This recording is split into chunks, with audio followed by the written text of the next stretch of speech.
Falling in love with you. Hello there. Lee shifts north. Alright. Well, we're going to start out by watching some of this Hurricane 5 or 5 or 4 or something like that along that line. You know how it gets. They're still talking about it, and supposedly their predictions of it moving north was true. So that's good. We're gonna watch the video here just to make sure we don't panic.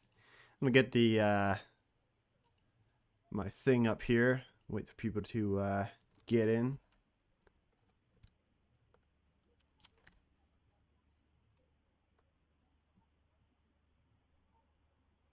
There we go. Just gonna pop that up here.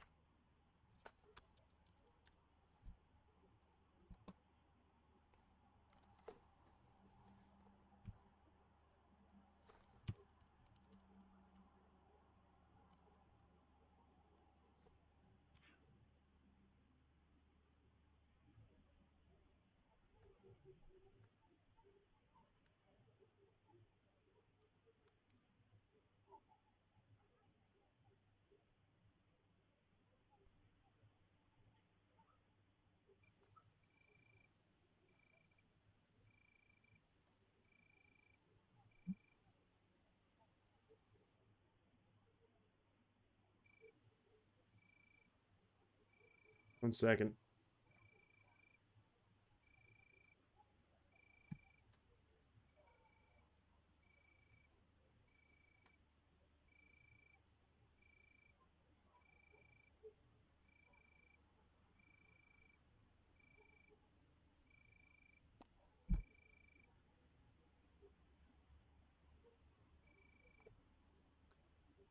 All right. 1 second here.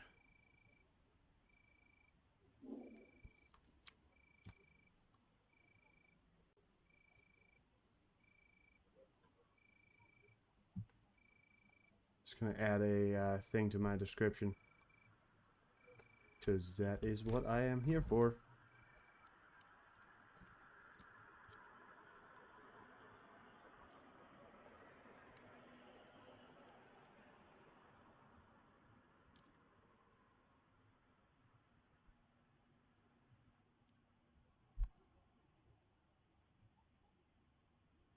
There we go. All right, well, let's get into the news. Sorry about that. It was a bit of a delay here, but yeah, there's a lot that happened today.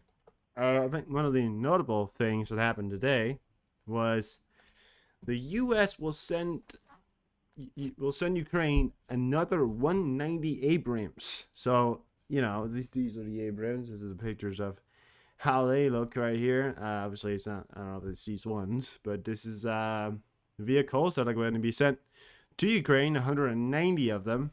This comes as a big package for Ukraine, has been allocated and will be given to all of them as it has been seen to go ahead. We, of course, note the success of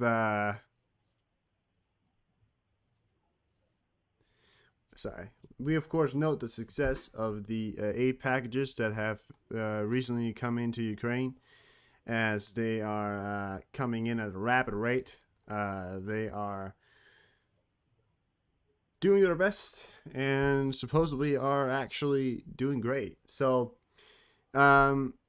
these aids packages, these are along with money packages. We're talking, you know, vehicles and general equipment, stuff like that. We're talking about depleted uranium shells, stuff like that, with alongside Abrams, which is one of the greatest things that we're going to hear about. These Abrams tanks that the United States have promised that are also going to go to Ukraine alongside F-16s.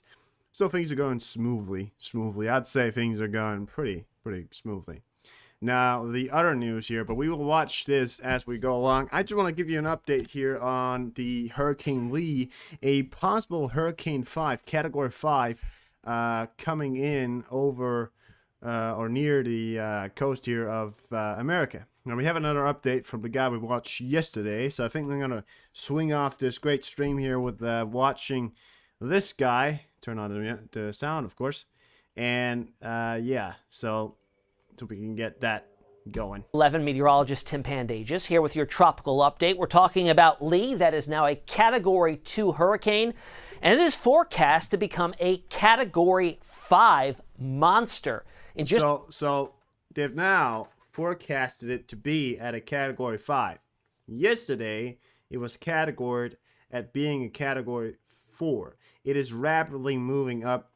Yesterday alone, they were talking about the last 2 days, it went up from 45 miles per hour to 70 miles per hour, and now it's moving up to the point where it's going to hit the 157 miles per hour, 157 plus miles per hour, which classifies a hurricane as a Category 5, a monster 1,000 miles wide.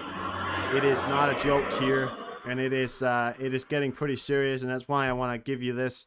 If a Category 5 hits Providence, which they're still, by the way, talking about it not hitting Providence, it's talking about it moving north. It's gonna, it possibly could hit Bermuda.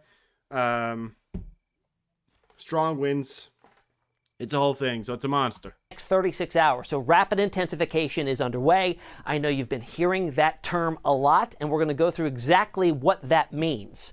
Today is Thursday, September the 7th, 2023. All right, Category 5 storm is a big deal. They don't come around too often, and since 2016, we've had 7 of them. Most recently was 2020.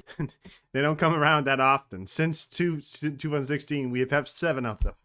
Right, so not that often. No. 2 last year with Hurricane Ian that made landfall in southwest Florida. Now, if you're a stat guy, you're saying, wait a second, I remember Hurricane Iota in 2020. That was a Cat 5, right? On post-analysis after the season ended, they actually downgraded that back down to a Category 4, so it is not included in this list of Category 5 storms since 2016. Let's take a look at Hurricane Lee here. 105 mile per hour winds. Here you have the statistics here, and you can see that right now it's at the 96 miles per hour to 110 miles per hour. That's the Category 2. I think that may be often. Yeah, I think so too. But you look down that list and you get to see the Category 5 here. 157 miles per hour. Catastrophic damage. This is a Category 4. Devastating damage. Catastrophic damage. Still unlikely to hit mainland USA. Strong winds along the coast, of course, but it is quite strong. You can see it's actually at 105. Look at that. Hurricane Lee winds 105 miles per hour. This is more than yesterday when it was at 70 miles per hour. So it's rapidly intensifying. It's going to go for just 36 hours. It's going to go from this to a fucking Hurricane 5, Category 5. If you're tuning in here to hear about Azerbaijan, don't worry, I will get to that. We will get to show videos, and videos are probably going to go through some videos to show yesterday. I just wanted to show this. This is quite a catastrophic event here.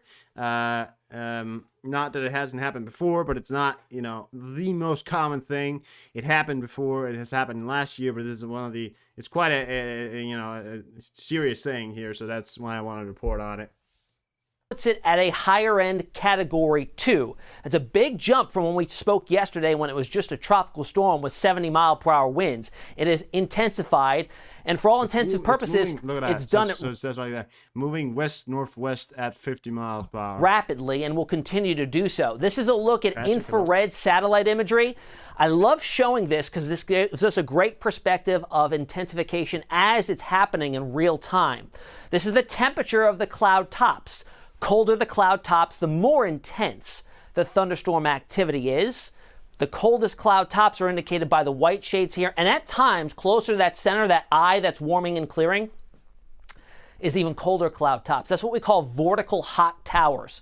And when we see those on a loop of the infrared satellite imagery like we do here, that is a telltale sign that we have a rapidly intensifying tropical cyclone. Look at this convection just completely wrapping around that center, almost protecting that eye and walling it off from the outside environmental conditions. It's almost its own microcosm, if you will, of its environment here, just sustaining itself, and it's got everything in its path to keep it strong and getting stronger over the next couple of days. Thankfully, it's not in any direct line of sight of land right now, so we can admire what a natural spectacle this is at this time. Look at that eye just clearing on out over the last couple of loops there.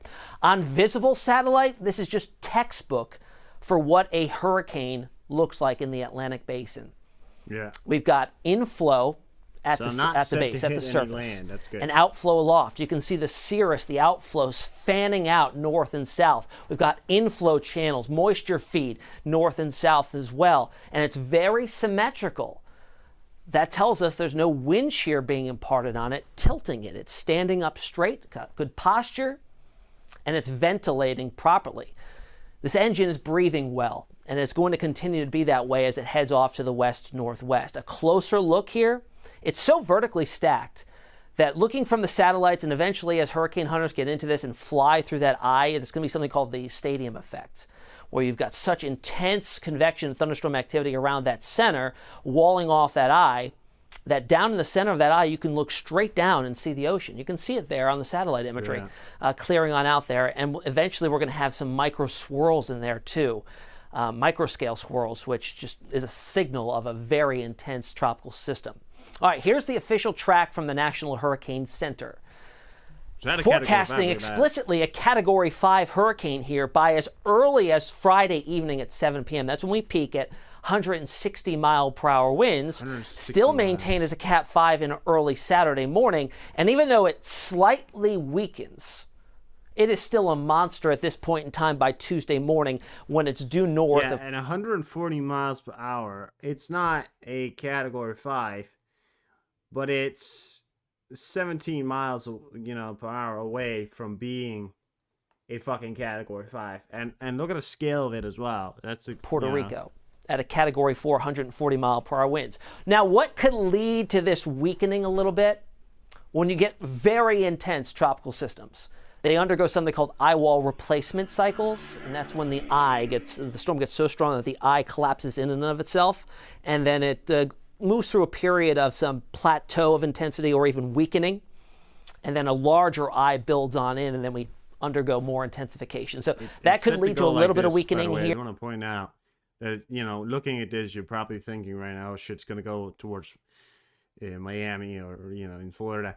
But no, it is set to cut off here. The EU or the Euro said that it was going to go kind of up here and then hit somewhere along Canada, maybe at a Hurricane 1-2 level. The GPS, I think it was called, or GFS or something like that, said it was going to go directly, up, sort of break off here, along here, and then go up and then out, out to the ocean. Here during that time, it's still going to be a major hurricane, though. 140 mile per hour winds by Tuesday. We're looking at the Saffir-Simpson scale here, how we rank hurricanes and tropical systems. It's forecast to make it up to 160 mile per hour winds. I will tell you, that may be conservative, okay? Some of the hurricane models do bring it much, much higher. And it's not unusual. We've seen that before, but 160 may be the bottom there, that we may go a little bit higher than that. But that's a Cat 5 starting at 157 miles per hour. Here's where we are right now. So quite a jump in intensification over the next couple of days. Now, why is it going to get so strong? Well, we've got everything checked off on the recipe list, all the ingredient list, to build a major hurricane in the Atlantic Basin. We've been talking about this all season long, how warm the Atlantic waters are, the Gulf of Mexico, the Caribbean. Everything has been about 5 to 6 degrees above normal. And that doesn't sound like a lot, but it's a lot more extra fuel available for storms to use and intensify quickly. On the forecast track for Lee, we've got water temperatures at the skin of the ocean that are in the mid-80s. You need 79, 80 degree temperatures to really facilitate the latent heat transfer and the storms to really suck up that heat energy and use it to grow in strength. Well, we definitely have that. On top of that, it's not just the skin that's really warm. This part of the Atlantic Basin. The factor is, like, take a look at it, right? You know, it's one thing to have a Hurricane 5 that's, you know, compact.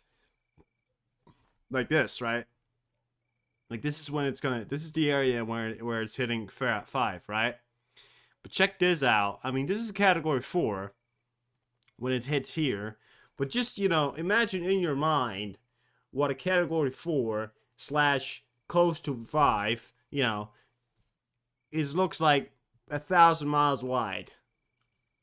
Yeah. That warm water extends down in some cases 70, 80, 90, 100 feet USA. That's what below the ocean surface. So what that means is when you get a very intense tropical system, the winds are whipping up the ocean, right? Something called upwelling. It's mixing the ocean waters. And when it does that, it tends to mix up cooler waters from a depth and deplete the warm waters at the surface. When you've got warm water down to that depth, 100 feet in some cases, it's just mixing up more and more warm water. And this is an area that's just got that plenty of the warm water here. Now, in time, we're talking about the middle to end of next week, way out past the 5-day forecast. Funny thing is, take a look at these forecasts. You know, they are adding on to it every day, which is the funny thing, right? So take a look here, for example. Look at that. You know where Bermuda, that right there, right? That's Bermuda right there. That's Bermuda. See where my mouse is, right? That's Bermuda.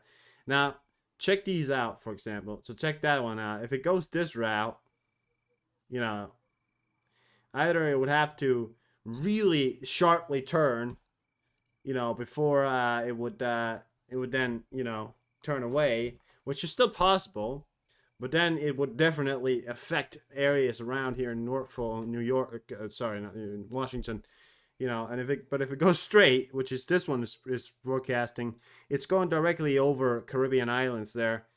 Is that that's Caribbean, right? Yes. Am I? Yeah. Yes. These islands, anyways, above Cuba here, and then if it goes on, which I don't know, but if it goes on, I mean, you definitely expect high winds in Miami, which is the thing, it's not that far away, and you're talking about 1,000 miles, so.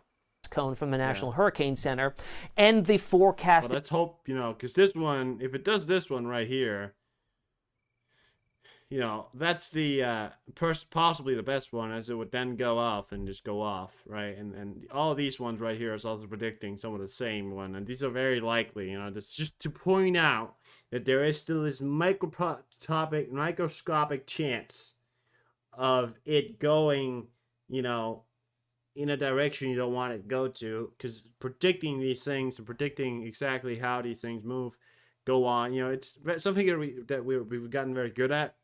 But it's also just something that is very, sometimes can be hard to predict. And, you know, the damage from such a large hurricane, you know, we're talking high winds. I don't know if there's going to be any damage, but we're definitely talking high winds, right? So, yeah. It turned to the north from the computer models here. I want you to take note of what this is here. I'm showing this map that's sea surface temperature anomalies. Either the cool or the warmer above normal, okay? So this is the departure from average is what I'm looking for, the word I'm looking for. The blue here is anomalously cool from where it's been. Why? This is where Hurricane Franklin tracked just a week ago, and what that did is it extracted the heat energy from the oceans, mixed it up from the upwelling, and now we've got a patch of some cooler sea surface temperatures here. In a lot of cases, these are cooler than 80 degrees Fahrenheit. So if this does track over that, it could lead to a period of weakening, as it's pretty much parallel to Norfolk, Virginia by the middle to end of next week. That's something to watch carefully. However, if it doesn't turn north and come through this cool pool, then it would stay stronger longer. In fact, notice the difference here in when it turns north from all these different computer models.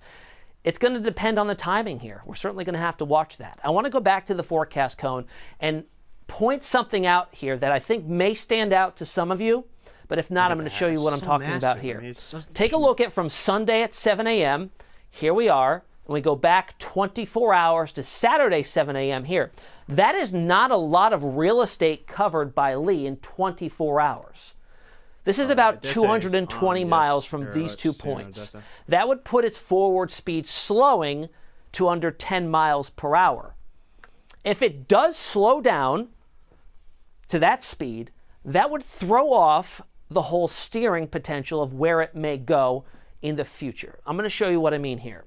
So these are all our computer plots. But the factor is, and that's what I'm saying here, the factor is that, yes, now they're saying this, which yesterday, these weren't here.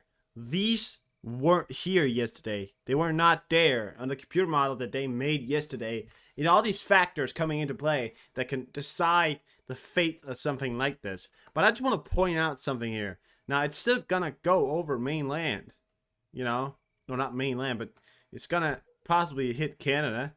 You know, damage in Canada probably won't be as high because, well, there just isn't that many people compared to, you know, if it was going to hit some areas like this. Because look at these areas right here. You know, we're talking Washington. We're talking, you know, New York. You know, I mean, I'm not saying that's what's going to happen, but look at that one as well. You know, check that out. You know, look at that one right there.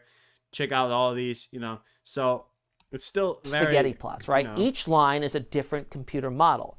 Very good consensus from where it is currently, moving to the west-northwest through about 4 or 5 days, the forecast cone of the National Hurricane Center.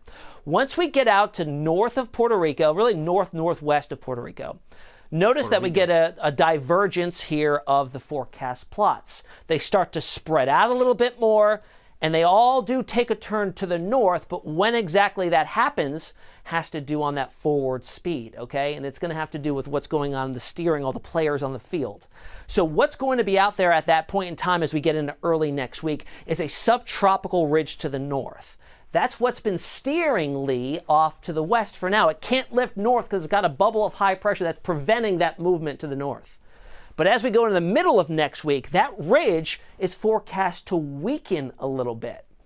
If that happens, there's going to be an exit path for this to start lifting to the north. However, if it slows down like I just mentioned, it may miss this window of opportunity to lift to the north, or it may take it later or sooner. It's all going to depend on how much this breaks down. Now, listen to what he just said.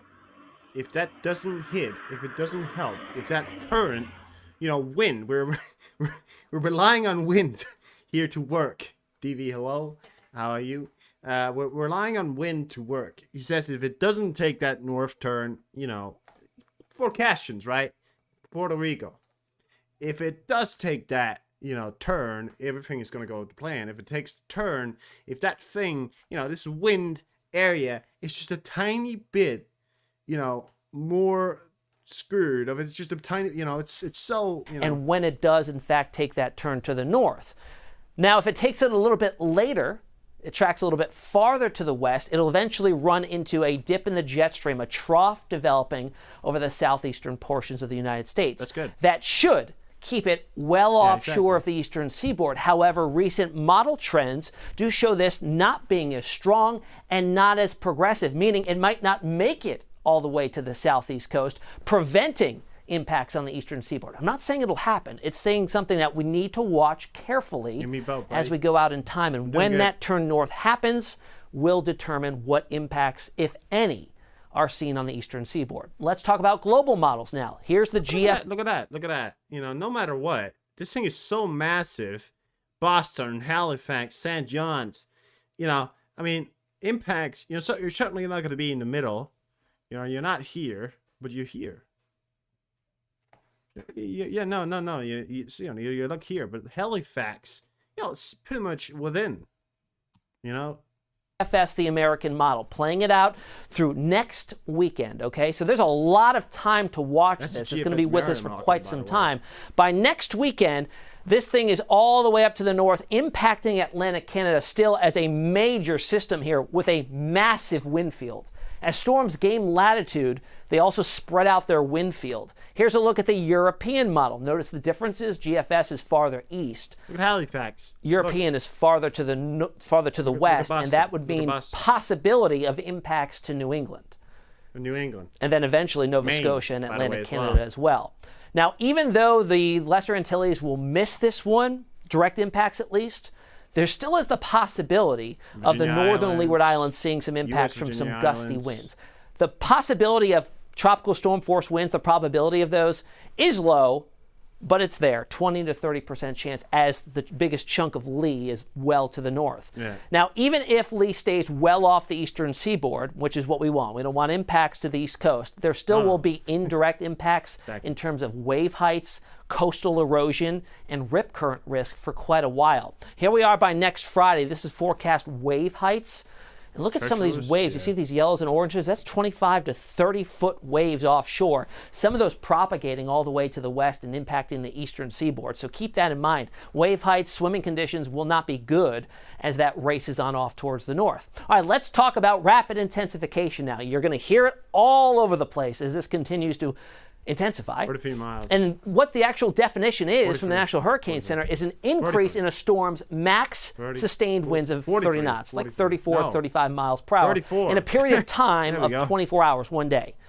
So what we've already seen with Lee, if we go back to 11 a.m. yesterday up to today's 11 a.m. advisory, we've already seen the definition get satisfied for rapid intensification. One day, 70 miles to 150 miles in one day.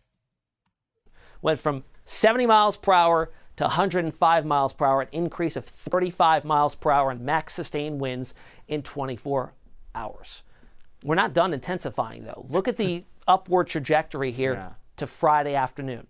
160 mile per hour winds, Cat 5, right into early Saturday morning. That is an intense system. We've got Lee out there that's going to capture our headlines for the next couple of days, but it's not to be left out is Tropical Depression 14. That just developed. That's a pretty robust wave coming off the coast of Africa. And here's how it looks on satellite imagery.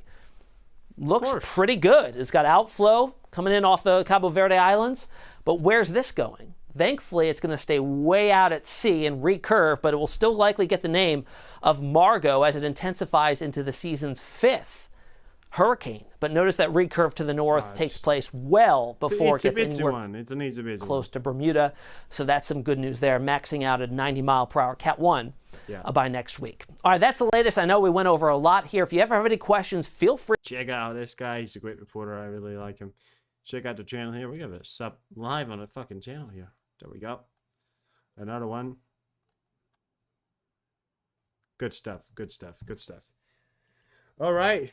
Well, that's the news. So when it comes with Hurricane Lee, still an uncertain thing, although they are stating right now that it is probably not going to hit on it with its strongest measure at the coast, but it will be very intense, and it could impact when we're talking about waves. We could talk about, you know, the winds coming in. So, yeah.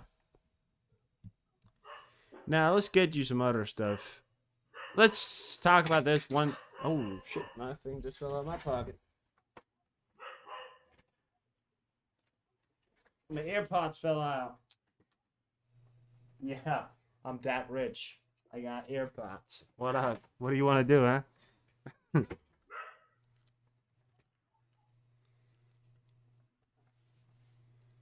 And, of course, there's spiderweb. There's spiderwebs on it now, of course. Now, there is a man that has escaped a maximum security prison in Pennsylvania. Now, he imprisoned by crap walling between two walls, and jail guards were unaware of his escape. So here we have it. Let's check. You get to see the video here. Why not? So this is Chester County, Pennsylvania, and I did see this video. I uploaded a video on it on I uploaded a video about it on my holy shit. I have a video on my Twitter that you can go watch. I will not be watching it right now, maybe later. I just want to point out here that this man is on the loose and has been on the loose, I think, 5 days now. He's a very dangerous individual. Now, if you are from Pennsylvania, if you are from within the area of where this man has escaped, I do advise you to stay safe, stay cautious. It has been reported that he has already broken into a house. He is a murderer who I think have killed 2 people. I'm not really sure how many. I think he killed 1. No, he killed one. He's a murderer. He's killed his wife, a girlfriend, sorry, by stabbing her 30 times. So he's a very dangerous, not very sane individual. There is a bond on him. There is a 20,000 grand bounty on him. To unalive 2 times.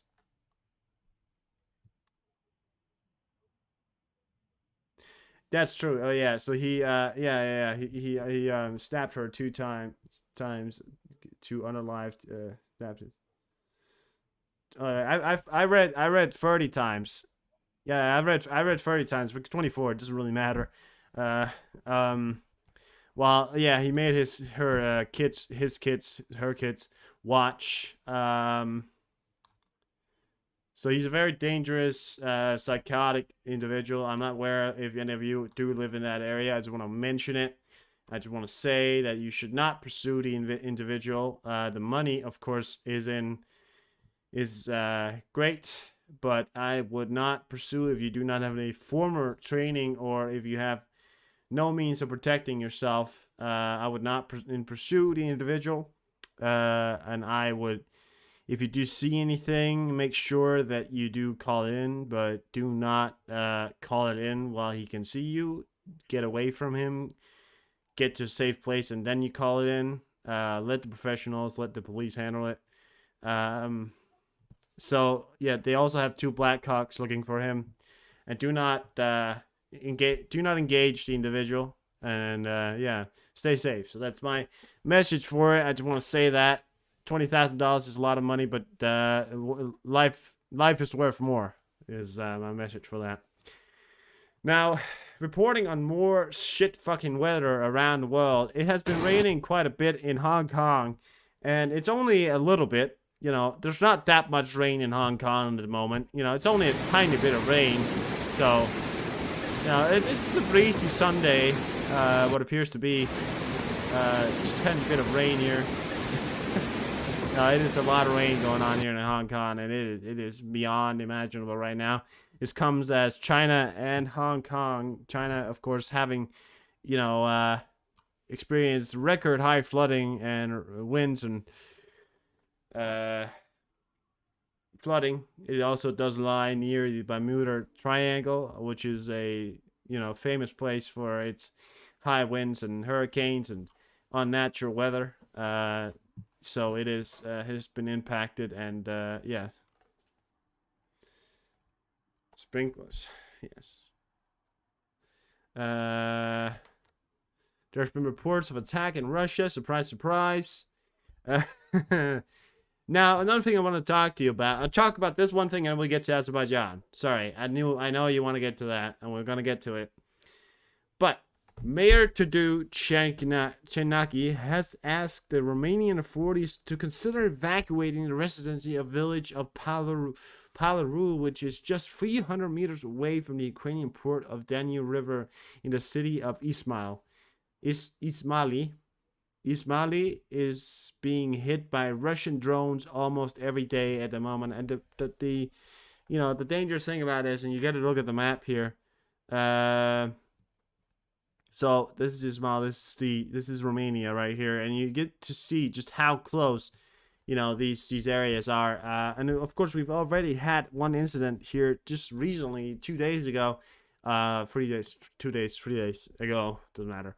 Where there in fact was a drone that hit Romania, and they, of course, the Romanian authorities then denied it, while also acknowledging it, and they have investigated, have said about it, have talked about it. They're a little bit mad about it, but they're probably not going to make too much of a fuss about it, unless this is a continuous event. Now, imagine you give, imagine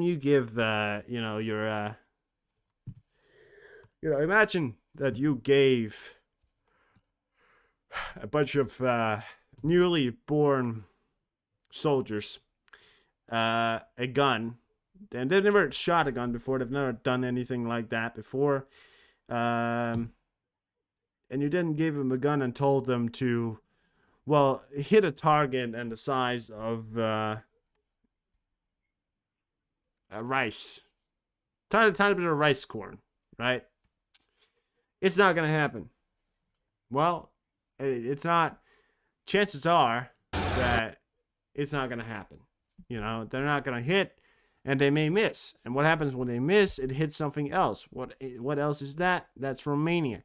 We're talking military targets here. We're talking big drones, rockets. Rockets, when you're talking about the vicinity of where it's going to hit, the United States, if they say something is going to hit in the area of where they want to hit it, it's going to hit within a 2 millimeter difference, which is insane. There's only a 2% default rate for, the American rockets.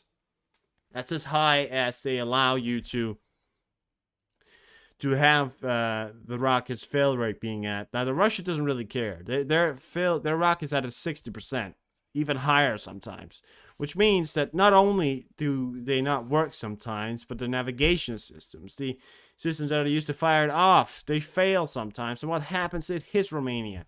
Don't get me wrong here. I don't think it's going to happen anymore. I don't hope it's going to happen. But its chances are that when they're targeting ports that are so close to Romania, we're talking about unexperienced troops yielding things that simply fails 0.5% of the time, above 0.5% of the time. That means that you're not talking about the ability, chance of another drone or something hitting another land. It's happened 10 times. They've hit sovereign territory. Russia's hit other sovereign territory 10 times. About that, they've hit Poland. They hit Poland at the start of the war. It wasn't even that long after the start of the war they hit Poland. So just imagine what we're looking at now, right? It's insane. So let's keep it like that. Let's get to Azerbaijan, because that's where most people are here. So Azerbaijani army sends convoys towards Shanshur. This is a area in Azerbaijan. I don't know if it's some kind of area in where they're possibly setting up. Yesterday we saw videos, and I will get some videos up here for you to see again. But these are massive convoys that are going to be carrying troops or equipment. Yesterday we saw troops moving to the area. That's maybe more troops or equipment. Just saying. I think most of their reliance is on the overwhelming forces.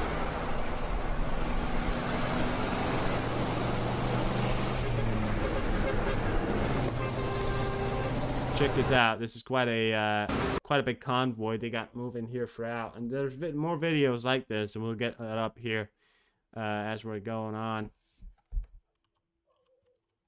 I feel like I'm beginning to perfect this sort of kind of news reporter voice. Kind of trying to I'm trying to explain things a little less fast. So like we have time. I have as much time as I want. I'm trying to just, nowadays explain things a little slower, because I feel like I may have been talking a little fast these few days, and like I speak fast and stuff like that, because when I say things, it's like, oh, it makes sense, but then I realize that maybe when I speak so fast, people don't get to. I'm doing it again here, so we're gonna try and just calm down a bit. We got time. We can spend time. We can watch things. We can analyze things. So let's get another view here on another convoy video. Now, this is the exact one, but this is on the other side. Armenia deploys 300 millimeter Smirch, or something like that, MLRS to the border with Azerbaijan. The French embassy in Armenia also called on its citizens to avoid traveling the border region. So France, of course, always out with the first saying, don't travel. Here you have it. You got some equipment moving through here. Look at that. Now, Armenia also bringing up its arms and realizing the potential threat here. I feel like both of the countries are mobilizing their armies. I definitely feel like Azerbaijan has mobilized their army without telling. Well, when we say mobilize, you know. I speak ADHD, think a little slower. Yeah, you got it. I need to go a little slower, you know. But maybe people don't get exactly what I'm saying. I try. Here it is. We got systems coming through here. Don't ask me what these things do, because I don't know. I think it's some kind of rocket launch systems or auxiliary systems. MLRS, medium launch rocket systems. Wait.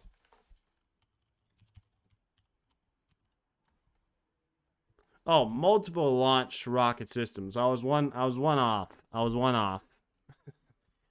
So it's rocket launch. All right. Flight of RGC Shaded 171 reconnaissance UAV unmanned drone on Iran's border between Azerbaijan and Armenia. The smallest movement will not be hidden from our enemies. And they're filming a picture of it. They're taking a picture of it here. Take a look here. Sorry. Look at that. That is the image of that drone, surveillance drones. I think it's from Iran, probably. I don't know. Yeah, all over Iran, but between Azerbaijan. What?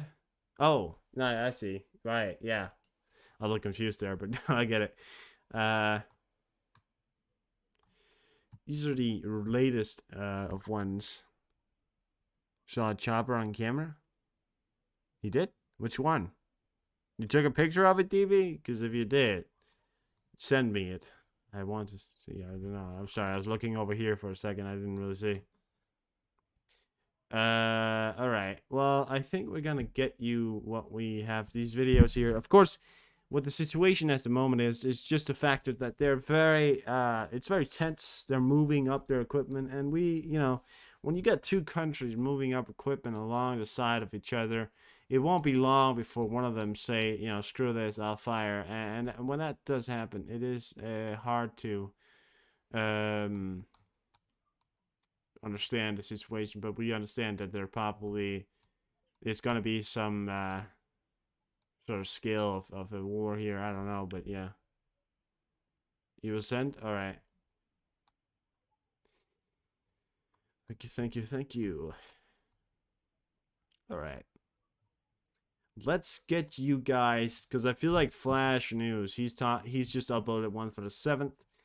Let's get you guys the one for the 7th, and when you do send that, I will show it off. Just we're talking here, but let's get you guys the first of this one right here, and we'll get to all that other later.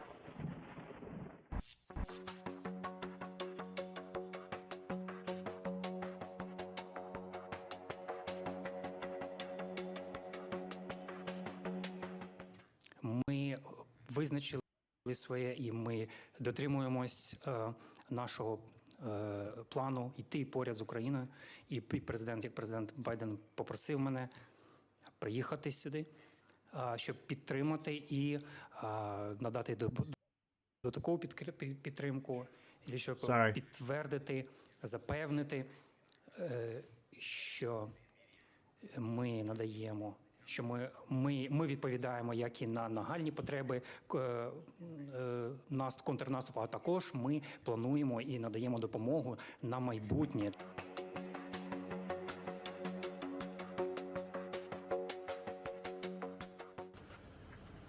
All right. Oh, all right, DV.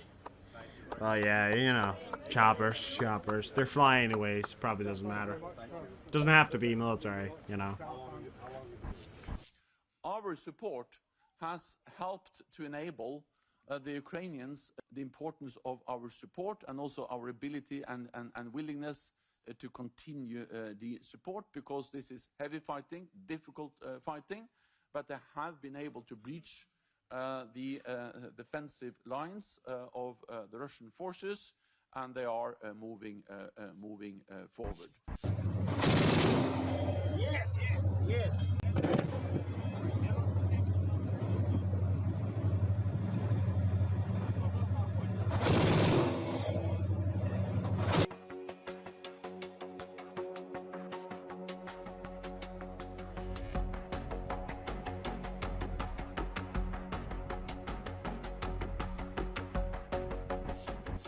Перемога не за горами. Слава Україні! Героям слава!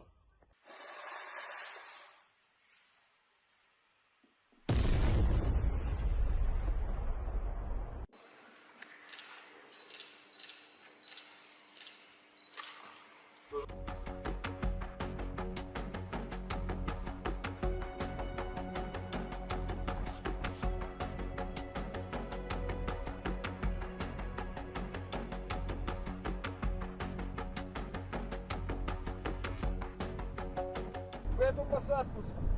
Тюрьма, я по Димон, связи. по прямой. Да. Вызывайтесь ко мне на позицию в срочном порядке. Do we have a fucking... I just want to show this before we are too late here. I have a... Okay, special kind of... Okay, I've never seen this one up over Russia before. Is that the Doomsday plane? Is that the Russian Doomsday plane? Check this out. Oh. There's shots in the background. Check this out. This is a Russian Doom. Is this a fucking Russian Doomsday plane? No, but what? No, check that out. That's some kind of reconnaissance going on right there. One of those, I think I may have seen it flying before. We got a Tubular one. Okay. Let me just check this out before I do anything more. I just want to real quick make sure this isn't anything beyond anything that we have to, you know.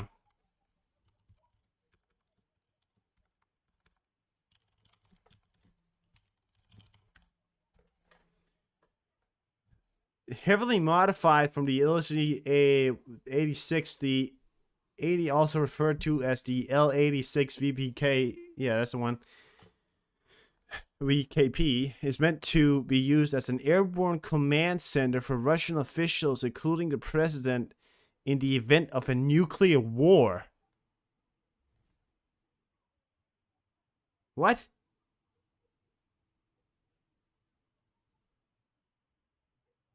What? An airborne command center for Russian officials, including the president, in the event of a nuclear war.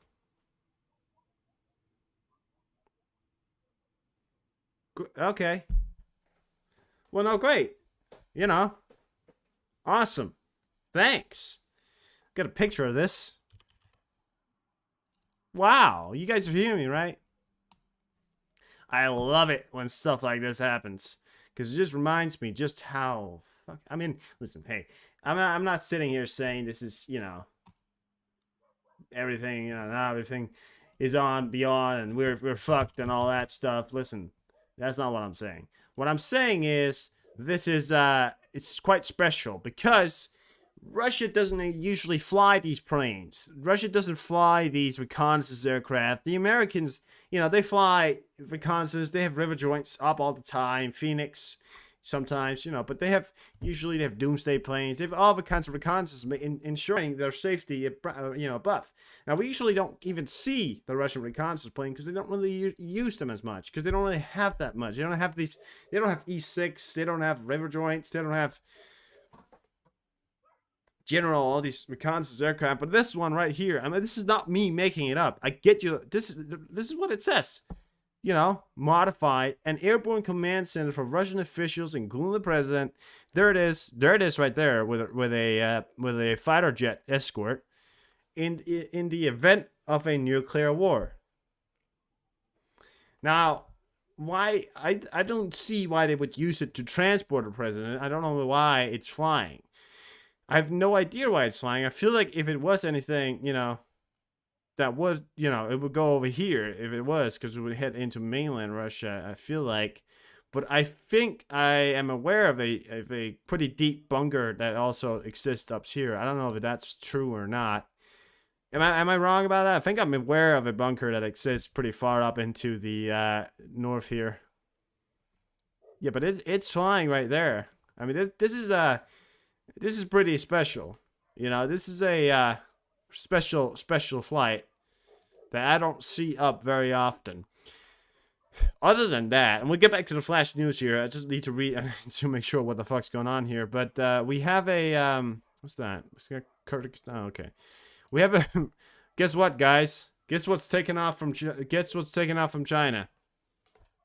Look at that. Transport plane. Wow. No, but a Russian doomsday plane. I don't think it's the it's not the doomsday plane. What?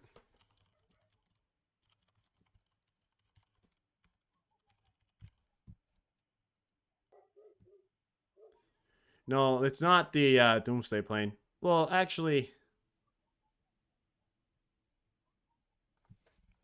by the Air Force, it's supposed to be the L96 M400 commercial aircraft airframe is scheduled to replace the old 80. Okay, well, no, so this one is... No, it's not. What is it?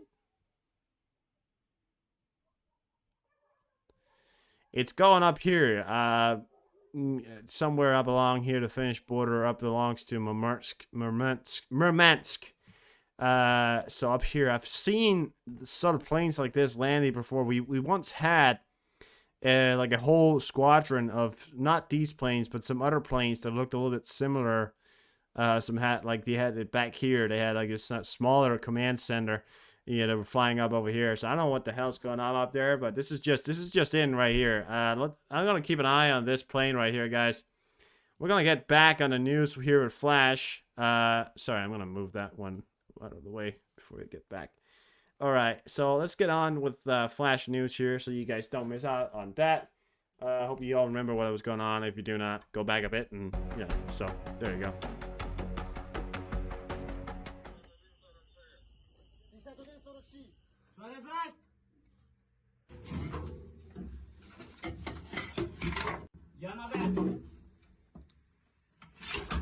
Я заряженный.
Народу, конечно, похер. Все на улице.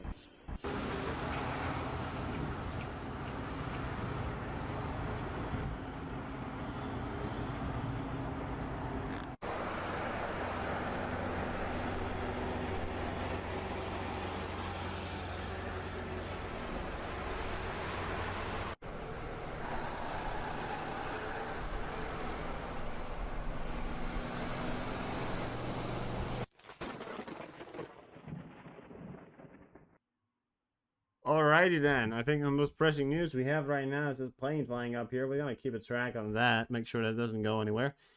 Keep a track on you, little buddy. I'm gonna keep my eyes on you, buddy. I'm gonna keep my eyes on you, buddy. Yeah. So,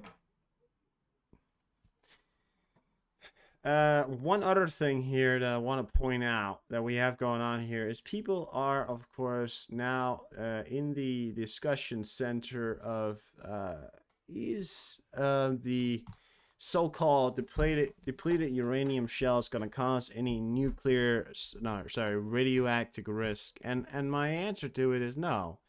No, they're not. They're not going to cause any radioactive risk. And in fact, the only, risk there is to them is how many Russians are going to die from them, which is, So, the depleted uranium shells transferred to Ukraine do not pose a radioactive threat. This was stated at a briefing by the Coordinator for Strategic Communication at the White House National Security Council, John Kirby. According to him, the armies of countries other than the United States use such shells. Yeah, Britain uses them as well.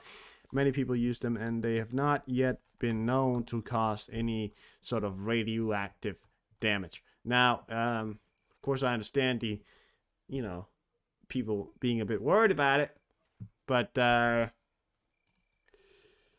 it is in the moment. It is what it is, and we understand that they are very powerful and that they will, in fact, provide great strategic power for the Ukrainians, and that's great for everyone. So thank God, right? Thank God.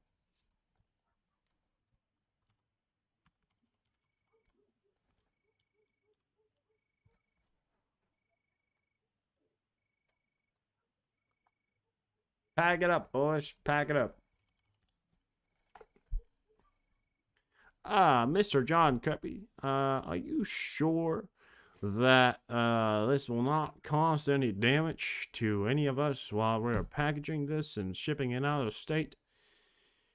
Well, we might have some problems, but we'll look at it later down the line.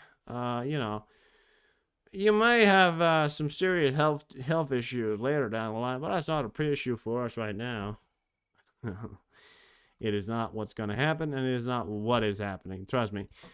There is no such thing like that happening right now.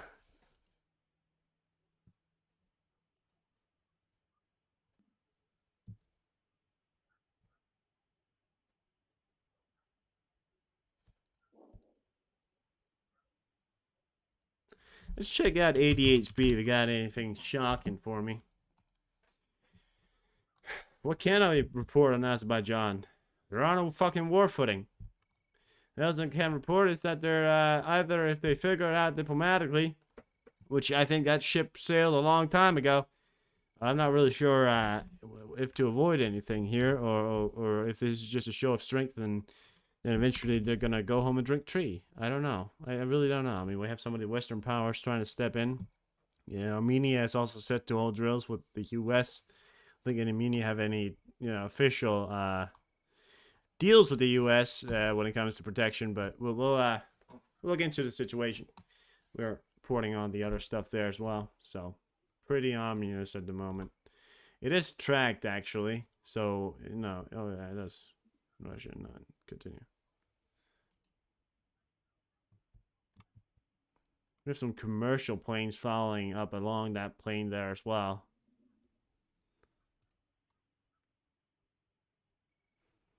Let's check out military flight. It does not appear that it is showing off on 88 speed. Now that's the funny thing about 88 speed. It rarely shows any Russian planes, which is funny, you know. But yeah. Well, it's showing that there supposedly is still a good amount of air activity going on in up and over. We have a United States doomsday plane heading out of the U.S. It's actually outside of the U.S. This is not the first time we've seen this before. This one right here, that is a doomsday plane right there. Look at that. So we actually have a doomsday plane heading out of the U.S. just over Canada right now, or Canadian territory. So that's actually heading out there. You can see that right there. That's a doomsday plane. Not the first time we've seen. I've seen some of them fly over French territory before. So not unusual, although it's not every day that they fly outside the U.S., you know. They are strategic command centers, which is one thing. You know, they're not just classified as, you know, doomsday planes. They are strategic command centers and are probably used in drills and stuff like that. So, yeah.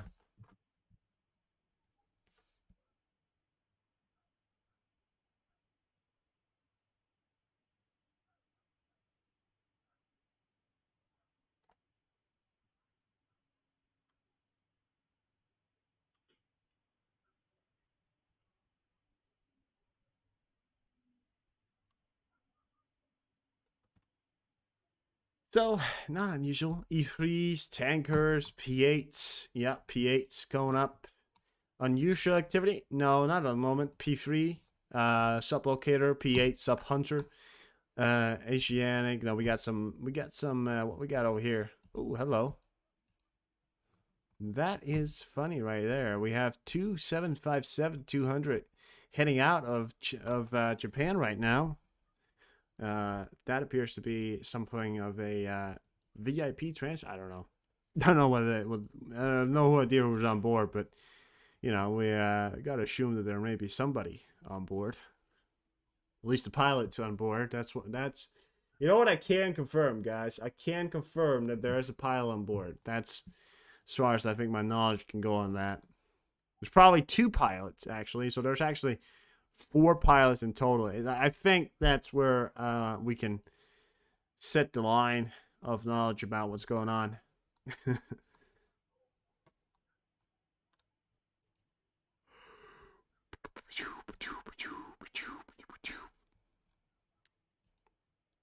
Now, do you guys want to see some explosions?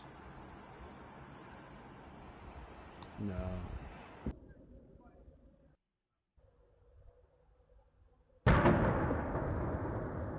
No, it just really doesn't show any explosions. It's reporting explosions, not unusual activity, of course. It is war.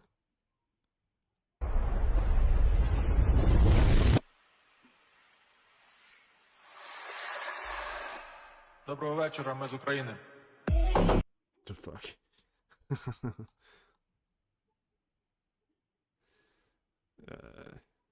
Yeah, I can't show that.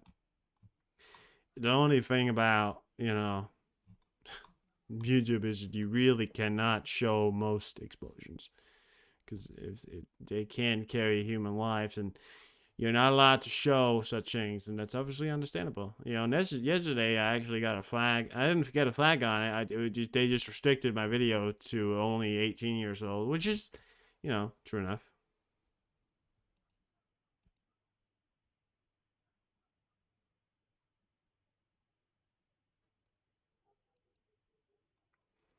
After new fall of a Russian drone on territory of Romania, special service arrived at the scene. Flashing lights can be seen. The approximate place of the crash drone is... Oh. I think we put down the coordinates. Let's check it out. 6 hours ago, they reported on a freshly crashed drone. You know, you don't have to be a genius to understand that possibly is, you know, now. All right, so they have the location, the approximate location here. Now, it's actually shown to be quite near areas that we feared could be hit, but of course, the area that are being hit, you know, more than once by now is actually very desolate areas. They're very, sparsely. There's really nobody there, is what I'm trying to say. So get a picture, get a look at this.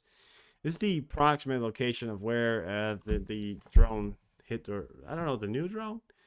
But yeah, fields. I think they're talking about the idea of possibly evacuating areas like this.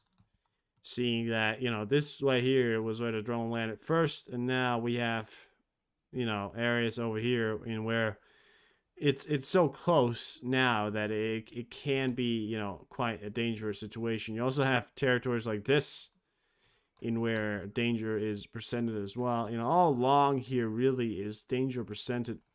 And you have villages and people who are living along these lines here. Quite bigger villages and settlements living along the river. So not a small situation if you were to evacuate. I personally do not believe that a full-scale evacuation of those areas would be necessary. But I will say one thing, that all these drones and stuff like heading off on the ground is presenting a real danger to livelihood for people who are living in the areas around the bombed areas, and farmers and people like that who would depend on these lands to survive. Having holes in the fucking ground isn't always as fun. So we may need to upscale it a bit.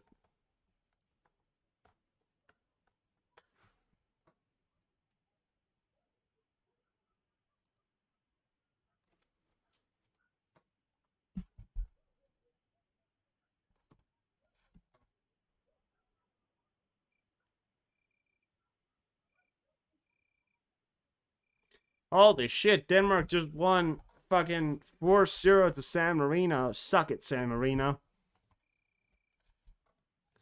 Guess what? 4-0. Soccer. Football. I call it football. You guys are not gonna call it football because it's not football to you. Football is something else for you. I get it. I'm gonna call it soccer because I'm nice, but it's in reality, we all know it's called football. Come on. North Korea christened a new tactical nuclear attack submarine on September 6th that has been under development for years, with leader Kim Jong-un attending the ceremony at the Stimpo shipyard on the East Coast. Probably more to follow or something like that. More soon, they said. Pictures of it here. We're gonna get the pictures up. Thank you to Witchy for supplying and stuff like this again. I just feels like you're not doing shit alone, right? So here's the pictures of that. Yeah, you can definitely see the images of stuff going up there. Bet it sinks. Yeah. Probably. I don't know. Look at the welding job on that thing. I mean, look at the material on it, by the way. I just want to point out, it looks like it's bending. It's standing on these things, but it looks like it's bending. Like, look at the material on that one. It looks like it's fucking bending down on itself. Look at it. The submarine, the material that he used to build this. Look at it. It's standing on these two things. You're curious to see some kind of curve on it. Just put this big ass thing on the top. You love doing it? Alright, great. Well, nice. Put this big ass, this is the command center probably, or something like that. And you got, look at it. It's kind of like crumpling on itself. But this one's supposed to what? Sustain pressure underneath a extremely high pressurized. Yeah, you get it. Here's a general. Look, it is a big submarine. Oh, can I eat it? No, you cannot eat it, sir. Oh, okay. I just thought maybe it was a big sausage. No, it's not a big sausage, sir. Look at it. It's bending. Look at that. It is already bending. Well, I'll tell you what. It's not a fucking Russian-made submarine. That I'll tell you what. I mean, not the Russians are predominantly known for making great ones. They're just known for Well, sometimes they make some good ones. I don't know. It's a weird thing. It's a weird coming back and forth. That's stretching. It's gonna be on the bottom of the ocean and never. It looks very cheaply made, doesn't it? I mean, it looks very cheaply made because when I'm looking at like a U.S. Russian made, they're very. This is not me pointing out the strength of Russia, but in all honesty, they have made some submarines that works. Let's not bring up the unfortunate incident in 2001, which, if you do not remember, was it 2001? I think it's 2001 or 2 or 1. I think it was 1 or something like that. I don't know. Where a Russian submarine collapsed on itself and fell to the bottom, and all the men died. Well, we don't talk about that. No, we do talk about it. Russian submarines are not known for their bestness, but they are known to have made some good submarines. Let's talk about the Wolf class, for example, the American Wolf class. Those right there are some of the most expensive submarines in the world, and they work, and they're really great. And the way they're built, you could just clearly see that they're gonna hold. And this thing right here, looking at it, it doesn't look like it's built up very, Plane going motor followed by smaller plane. Yeah, all right, John. Thanks, John. Now, I've been keeping an eye on it here in the background here. Now, this is not an uncommon situation. Sorry, that's completely wrong. This is a uncommon situation. I've never seen these planes, because these planes are not, very... We also got the Lithium L62M. If I'm not wrong, let me just get this one up right here.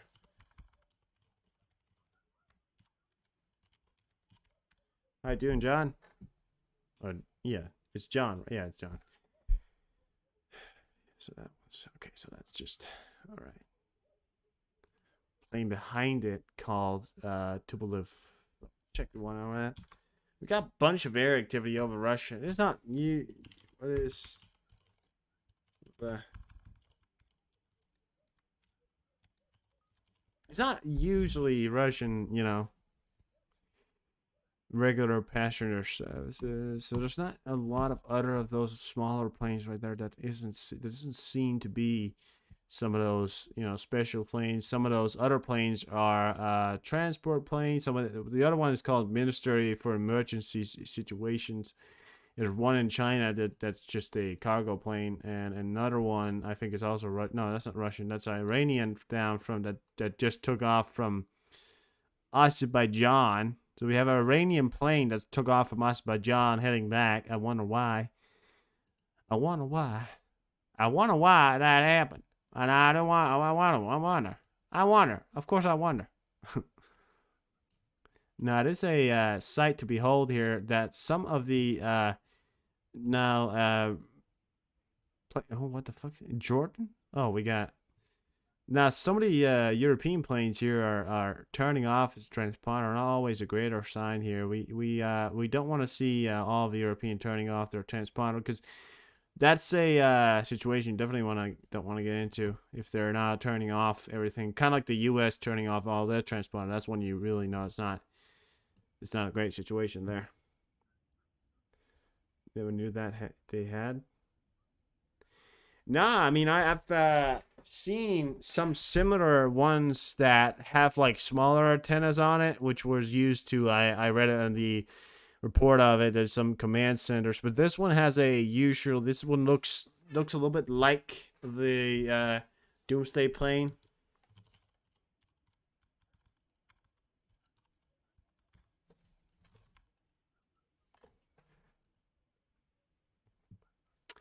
No, yeah, in fact, it is the Doomsday plane. So, yeah, so, yeah, it is the Doomsday plane. Check this out. This is a picture of, this is a completely different plane, because obviously we're looking at this now, and this is classified. Look at my search, Russian Doomsday plane. So let's take a look at this one right here, because this is obviously not the same picture as it's shown. Oh, wait, no, it's not. But it's the same fucking plane. I bet the picture was going to be in here somewhere. No, I don't know. That one? Is that one? No. But yeah, we have the U.S. Doomsday plane up over Russia right now. It is something I did not think I was going to see. Look at these. This one, no, this U.S. Navy. That's, what the fuck? Why would you? That's not a U.S. Doomsday plane. Somebody's saying that this one, yeah, no, but this is the Air Force One or model. It doesn't matter. All we know right now is that this is the Russian Doomsday plane, probably used to transport Putin. I'm not, saying this is what it is, but it is the. I know for a fact it's the Russian Doomsday plane. We don't know exactly if this is the one, if it's the true picture. I will look up this one right here, see if it is in fact the true picture. Let me just take a look here if they got the right picture for it. We never know. No, they did get the right picture. So yeah, no, it's just another description for it. It is the Doomsday plane. They look exactly alike. So this is me searching up the exact name for the one that we have here. And looking at that right there, that is the Russian Doomsday plane right there. So that is in fact the Doomsday plane that we are now seeing up. That is not fun. It's not fun, guys. It's not fun. We have the Russian Doomsday plane. Not saying I would have thought I would have seen in my lifetime, because the Russians don't fly their Doomsday plane like the Americans usually do. Russian media reports that the largest microelectric factory in Russia is on fire. Oh, hello. Well, of course it is. Flying east over the ocean. Air Force One is up also.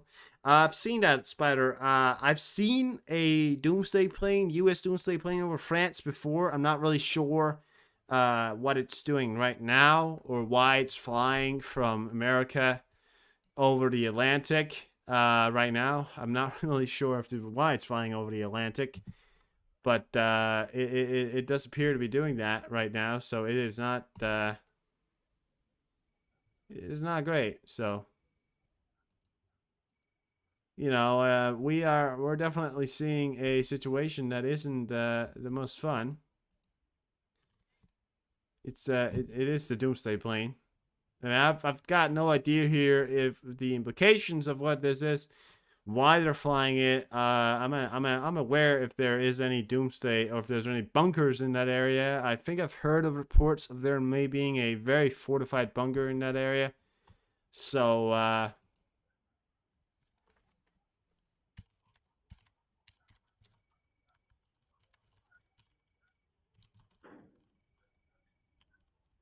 the description of it is the command center in case of a nuclear war.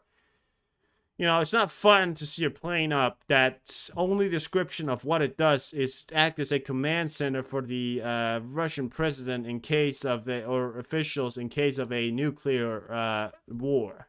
That's when you gotta wonder what the fuck is even going on. And we got a U.S. Doomsday plane as well heading out from the U.S. out towards whatever the hell it is, out towards Europe, right? And you also said we got Air Force One up somewhere. Where do we got Air Force One up, Spidey? Somewhere along Washington? There's two river joints in the middle of the U.S. I happen to know. There's two Doomsday planes. So there is two Doomsday planes up right now. Actually. Bad feeling. Well, it's certainly not something you see every day. Now, let's not jump to conclusions here, guys. I mean, I don't know. It's a very serious. It's a very weird. It's a very weird situation. It's a very I've not seen it before. I don't understand the implications of why. Washington, all right, and is that 88B you're watching that? Because maybe I can't see it because I'm on the oh, there it is. Yeah, that's Air Force One right there. So get a look at this right here. This is Air Force One. Force, I think, accompanied by Air Force Two, or yeah, their description of it, right? They're usually following each other. Don't know where he's heading, but he's definitely heading up towards New York here. supposedly no idea where he's heading. He could be heading towards, you know, a European country, and that's why we are seeing a doomsday plane go ahead. So, you know, I mean, you know, he could be heading to a European countries, and now we're seeing a doomsday plane go ahead. So, you know, we can have a doomsday plane up ahead. That could be something. We got an E6 up. Look at that. The E6 is up. It flies pretty usually. It's not unusual to see that E6 in that area at least. So yeah, it's a little weird right now. A little weird. Got my suspicions. Certainly do. Let's keep an eye on it, you know. It's weird to me that it's even on radar still. You know, you'd imagine a plane like that, which is the Russian doomsday plane, to be off radar way, you know, days ago. That's the only other explanation. Yeah, exactly. So that's my implication of it is that that if he's heading to a European country, if Air Force One starts to go out towards the Atlantic, you know, they could be heading towards the European countries, and that's why doomsday plane is going ahead and could be flying over the set country that he's going to travel to. I've seen it before. He was in France once when the doomsday plane flew overhead, because it does work as a strategic command center and a literal help towards the to the president, right, to keep him safe. So that's possibly what we're seeing here. They could be unaware of the situation. I'm sure they're not. I think the U.S. knew that that plane lifted up about 2 days ago. You know, I'm sure the U.S. knew that plane was gonna take off about 2 months ago. Probably some kind of sketcher here. I mean, let's keep an eye on where it takes. You know, this is getting interesting here. He is heading to Ramstein, Germany. Well, that makes a little bit more sense then. Okay, well let's assume that that's, you know, then the situation in where we are right now. That the doomsday plane is heading to Germany, and then along the doomsday is going to be Air Force 1 and 2 heading behind. So, not to worry. Probably pretty safe when it comes to that. Then the only real weird things that's happening right now is this doomsday plane. But let's see where it goes. About an hour ago. All right. Okay. Well, cool. Yeah, well, if there were anything serious happening, you'd certainly not travel to he would certainly not travel to Europe. I don't think so.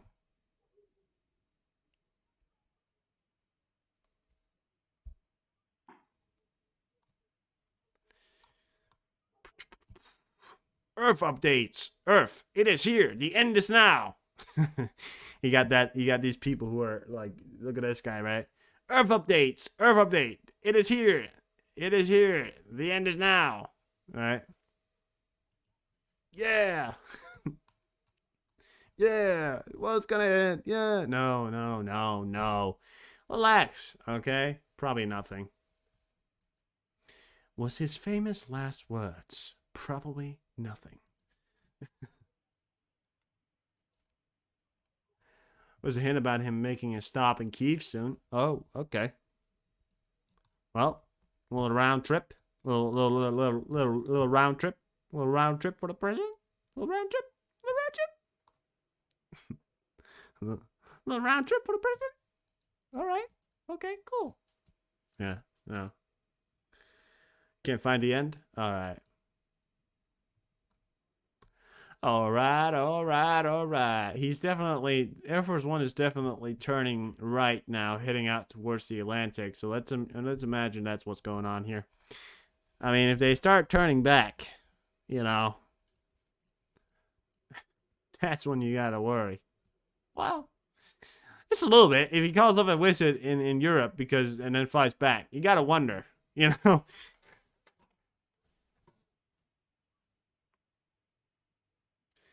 Building federal customer services on fire. We're seeing more videos come up here. Go check out the channels here as we get the exclusive videos coming in. Gotta start retweeting some of these. Gotta keep an eye on this plane. I'm sorry if I'm not showing these videos right now, but the only reason why I'm not is because I want to keep an eye on the fucking Russian doomsday plane. So I think we're gonna keep an eye on the Russian Doomsday plane for now, and then we'll get to the other things when this is a pretty setting situation here. So let's make sure that we are on top of this and not wear it out there. It's probably heading towards Kola or the airport, Murmansk airport, I'd imagine, or something like that, right? Where exactly? I mean, I'm gonna search up.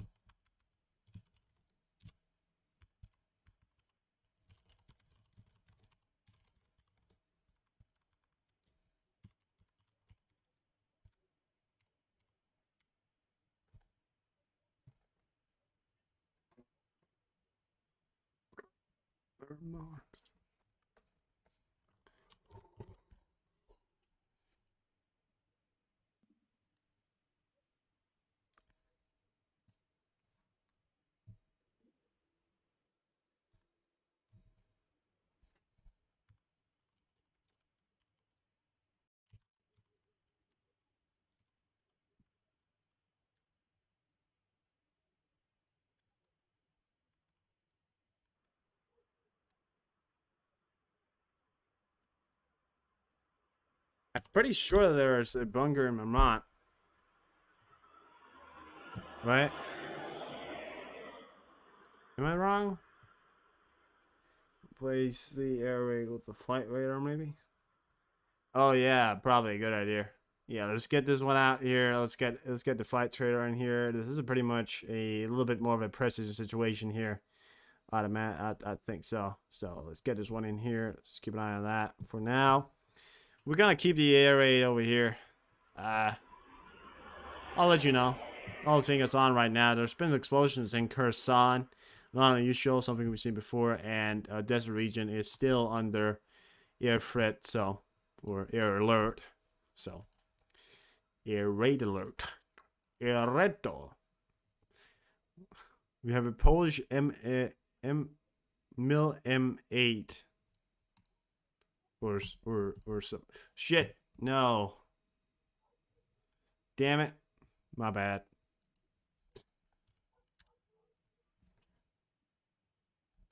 I guess you guys have already kind of seen my face before. I mean, the picture I've got in my background there, some of you have seen it before, and that's pretty much me. It's a very young, young. It's old. It's a younger picture.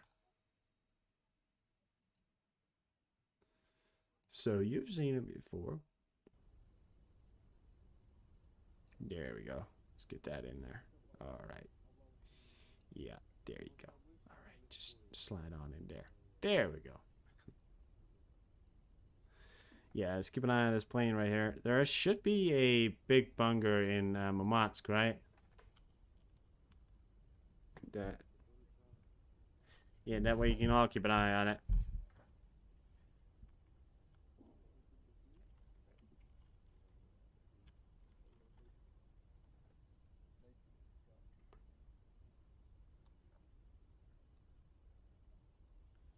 Does anybody know of a way that we could search up maybe where some of his bunkers is? I want to know if he has a bunker in Murmansk or in the area around there.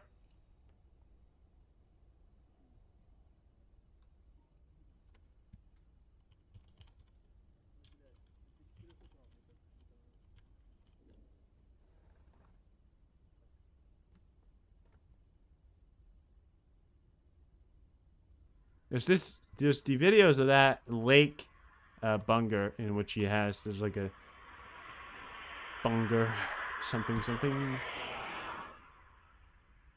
But he definitely has bunkers in those areas. It's gonna be bunkers, right? It's gonna be bunkers. Does anybody know the current location of Mr. Putin himself? Possibly, we're tracking Putin live. I want to be honest with you. He could very well be on a Russian Doomsday plane because they don't fly up, and when they do fly up,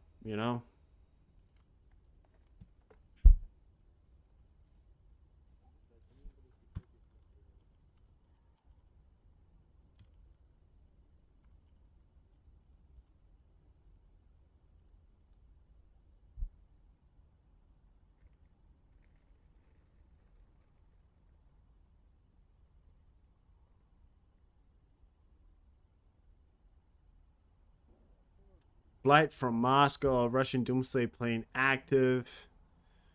Russian Air Force Tupolev 214 RA6. All right, this is the okay. So this is a few days ago. That's not the doomsday plane, but all right. There's a lot of people reporting this is the Russian doomsday plane. This right here is not the Russian doomsday plane. This right here, which people are saying is the Russian doomsday plane, this right here is not the Russian doomsday plane. This is the one that flew over. We've seen it before, but this one right here is not the Russian doomsday plane. There are perhaps two of these ones right here, you know, but this one right here is not the Russian doomsday plane. People will tell you it is, but it's not. This one, that right there, is a special flight squadron, but it is a reconnaissance and a command strategic center. But it is not the doomsday plane as this one. This one is officially the Russian doomsday plane. So, you know, just to go get your bridges mixed up. Do you want to point that out? Because we've seen these one fly up before. Wasn't freaking out about that. Well, I'm not freaking out now, but I'm just saying, you know. So just, there are a lot of people that are going to say Russian doomsday plane, Russian doomsday plane. Shadow's got the right idea. He's pointing on the right thing here. This is 1 hour ago, by the way. He's pointing this one out, which is true. That's the Russian doomsday plane. There ain't nothing else. They've got maybe two. I think one is functional. That's it. You know, there's not, you know. But yes, and in fact, though, one thing I find.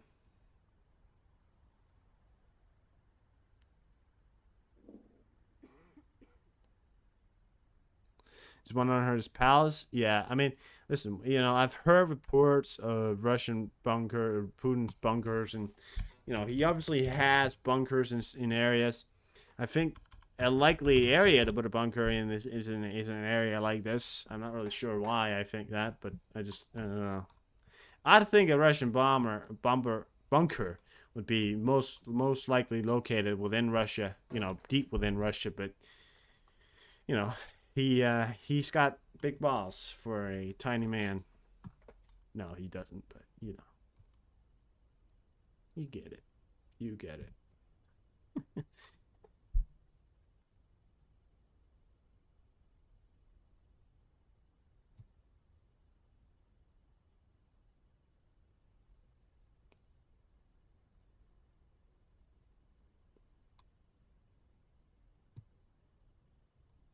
He's got some around Moscow, which I knew, but he's, you know, and one in some place I can't remember the name of, you know, but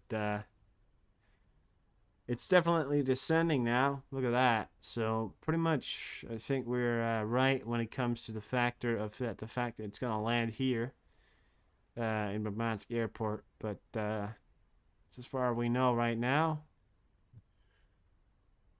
And who's on board of it is, of course, the real question, right? And also, I want to point out that Putin doesn't travel in the doomsday plane. You know, if he's going somewhere, he's not going to fly the doomsday plane. They're expensive to fly, so he's not going to spend money on flying the doomsday plane. You know, he doesn't fly the doomsday plane to a random place just because he can. He doesn't do that. If he was to fly the doomsday plane, he would fly it, you know, somewhere, you know, that would be under a certain serious moment, right? Because that's the thing you got to remember, these guys, they don't fly around, you know? Yeah.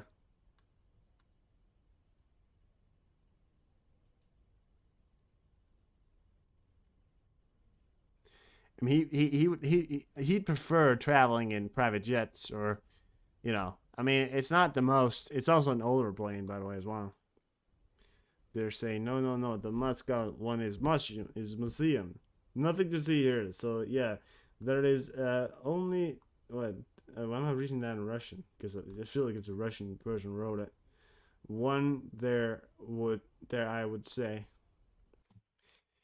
Yeah, I mean, listen, we don't know the locations of you know, the so-called Russian bunkers because, you know, it's hard to know the location of something that is so secret. I'd imagine that they're probably, if they're traveling with the doomsday plane and the doomsday plane is landing at an area up here, I'd imagine that there probably is some sort of bunker somewhere along that point right there, right? But, you know. Wait.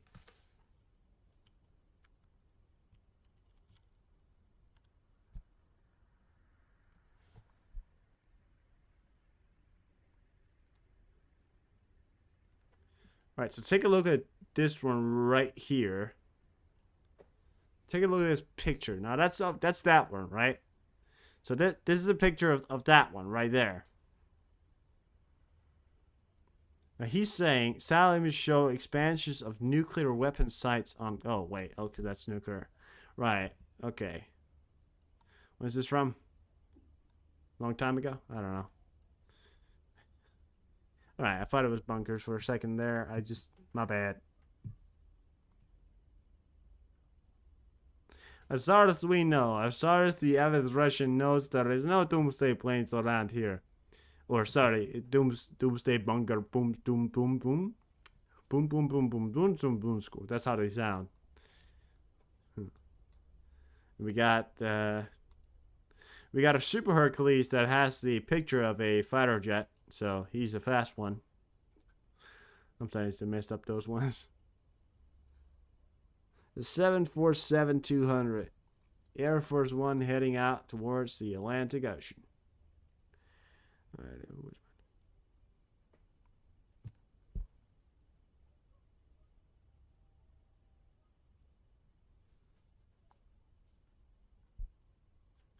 probably window by now, I'd imagine.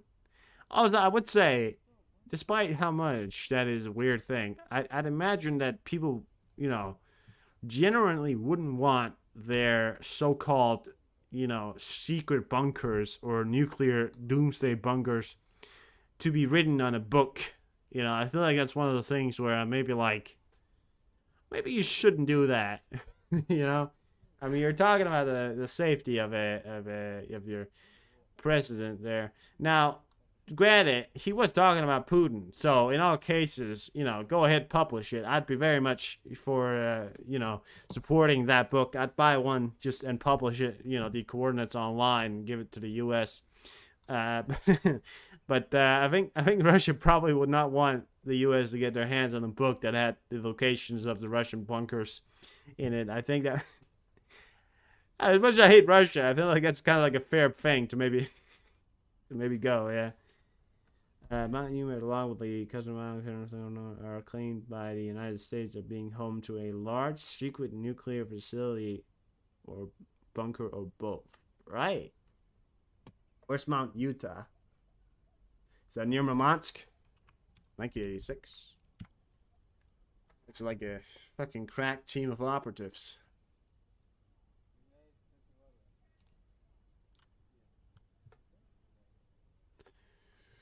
A quick sneaking around my port. No, that's not. But that's inside. Yeah, but that's in fact saying, you know, that's quite inside. That's really inside Russia, and I'd imagine, you know, them to put, you know, nuclear or bunkers within Russia, you know, far within Russia. So that's inside, quite far inside Russia. One of the ones we know of within the mountain there. But yeah, it's quite far inside.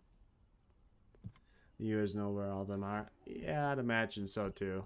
I think the Russians just like to imagine that they don't. There's reports of mass media reports about explosions in Odessa, by the way. So probably some UAV attacks. I wonder where they were targeting, right? Probably the ports again.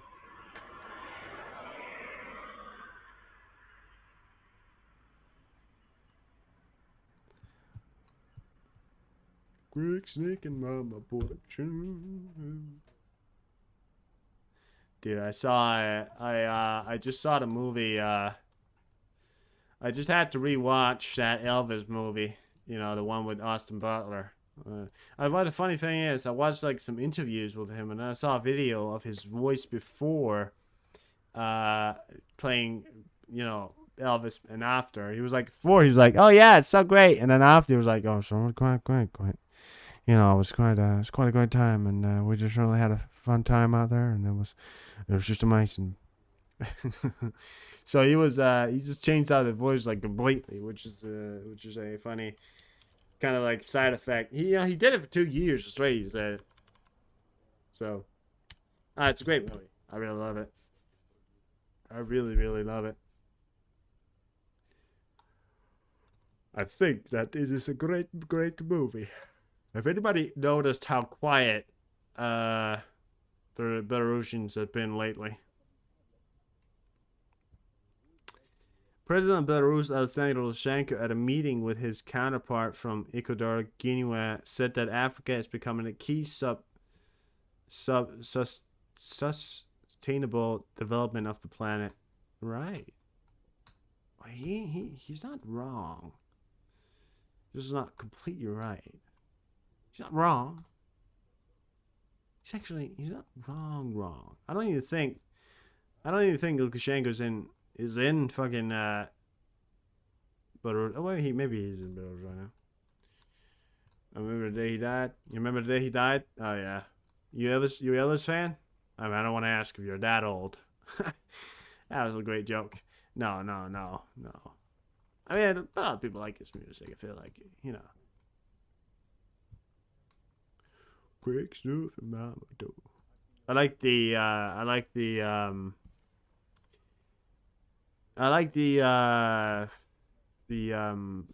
If I Can Dream song. You guys know that one? You know, the one where he's in the white suit.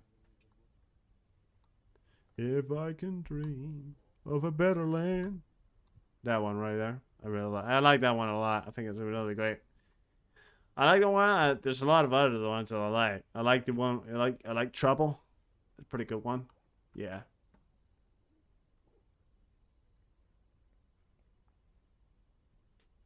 Post-military begins the long, slow process of shifting the narrative in anticipation of Poland's upcoming role as the new Ukraine.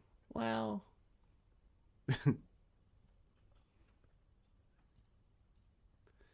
that's still crazy people.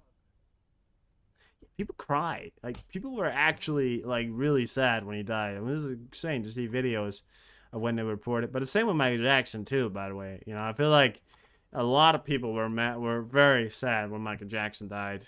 A lot of people. There's a lot of It took a while before people stopped talking about. Took a while before people stopped talking about Michael Jackson. They're still talking about him. They're still talking about Elvis. By the way, obviously because now they just had this movie come out. It was such a success, and now they're re-talking about Elvis. It's like, but they're still to this day. He's still such a icon. His fashion, I think, was just way above his time. And also, he's one of those guys who was very anti-racist because he grew up among in a time of where people were very racist, which we knew. He grew up in this time period in where he was, because his parents couldn't pay to live in white territory, so he lived in a predominantly black territory where he learned to accept. I think that was made him accept to the reality that they're not different, and he that was obviously back in the 1950s as well, 1960s, predominantly one of the areas that was really bad when it came to racism and stuff like that. So he was one of those symbols there where he wouldn't care who came to his concert. He would accept it anyways, right? So yeah. Long talk about Elvis here. We got a Russian Doomsday playing up. Let's not talk about Elvis for a second here. Let's get back to it. We got it's descending. It's heading down. It appears to be turning into the ability to land at this airfield, as I think the airfield, yeah. It is turning into be able to land at these airfield here. At this airfield here in the fucking harbor. What are you doing, bro? I mean, why are you there? That's what I want to know. Are you about to do something stupid? Why is the Russian plane there? Why is the Doomsday plane there? The only thing that's also you gotta remember is where it took off from. because it didn't just take off from like some random airport. You know, it took off in Moscow. It didn't take off from fucking middle of nowhere. It doesn't look like a regular movement, right? It took off from Moscow, you know, and that's the one thing that I'm a little bit, you know, it took off from Moscow. Can someone ask him what he's doing there? Quick hop over. Yeah, can I get anybody from Finland here could probably hop over, talk to them for a second.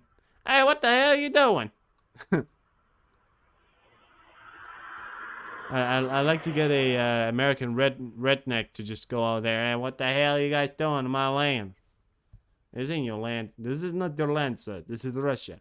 Whatever I say is my land is my land. That's the God-given will. That's the destiny of America. I take what I please.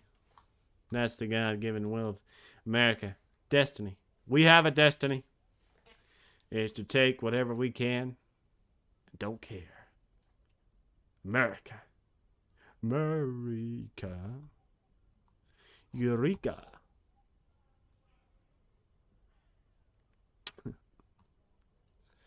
Eureka. A group of strike UAVs is approaching Odessa. This is 2 minutes ago. Russia scrambling to hide locations of secret bunkers. What? Oh, is this a... Oh. The 4th of the 24th of 2023. Not a... yeah. It appears as of April this year, they are not quite sure where the bunkers are. Well, us, the public, I'm sure the government probably knows. The government probably does know. A rockman is in town from North Korea. Yeah. Oh yeah, North Korea. He'll be coming by a armored train. That's true. I mean, he's probably gonna meet. He's gonna meet with President Putin. And I wouldn't imagine that the North Korean president would like to travel from North Korea and then extend his travel up here. I wouldn't imagine that he would like to extend his travel from here to here. I feel like it's a bit maybe a bit rude. Like, just hey, where are we gonna meet? Well, we're gonna meet a bit pretty far away. You know, tell him Widget wants to know what doing. Could save your life. Just be funny. Yeah, that ball again. Gonna need escalate. What? John Bullen again? They're gonna need escalator if he wins again. Who's John Bullen?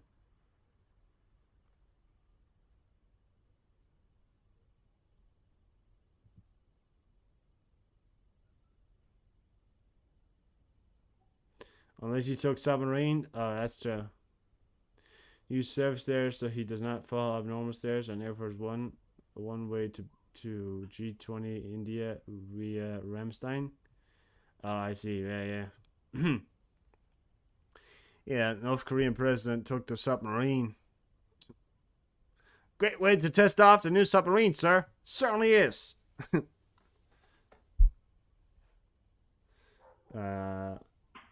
So I think it was saying, yeah. It doesn't look very greatly built. I mean, let's just put up the latest of the latest, right? North Korea has launched tried to launch two satellites into space, and both of them has failed. I don't really have that much of a confidence in when it comes to North Korean made stuff. Even the Russians, that's the funny thing, right? Even the Russians are complaining about the quality of North Korean shit. Like, even the Russians are complaining. You know, that's when you gotta...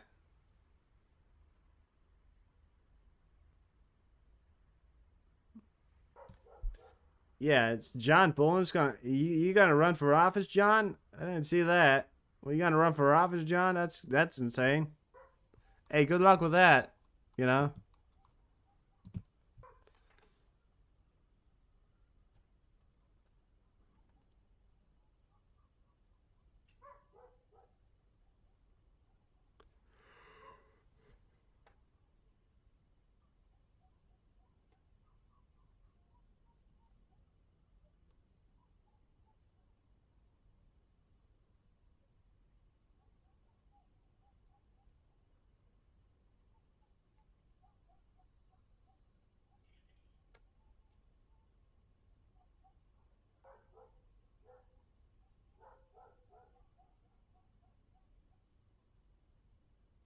You ready? All right. He's so fat and full of hot air, it might float. John? Oh, Kim Jong-un. I was like, what the? I was like, what the fuck are you talking about? But he said fucking John was full of hot air. Like, how do you know that? What sparks mean? It means praying. He's praying. That's what it means. I don't know. All right, guys. They are now officially in the ocean. So, you know.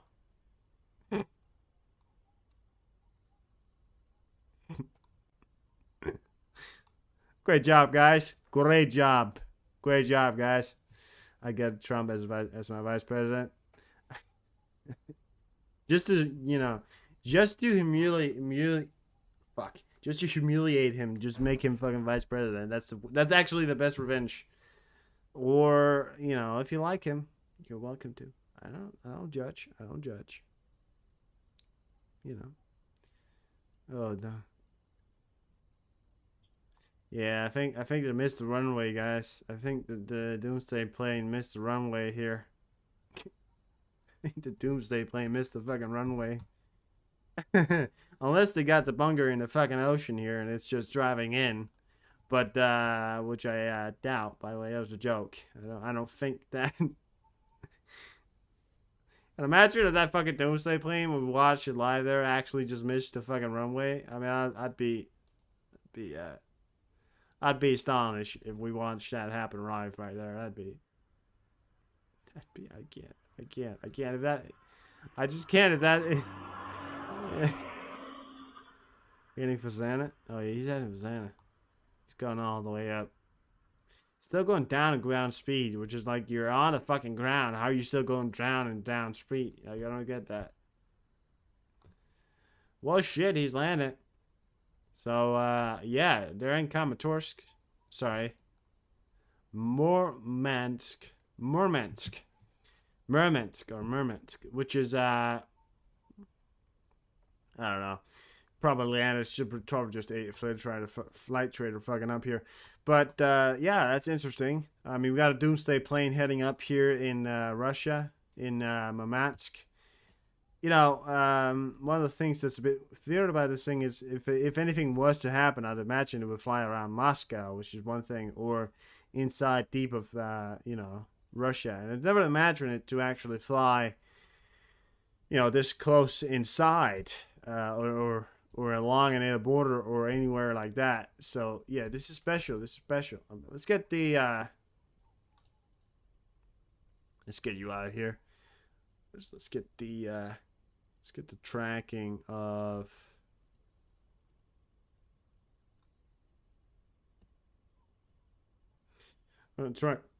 track Air Force 2. Sorry, Air Force 1 here instead.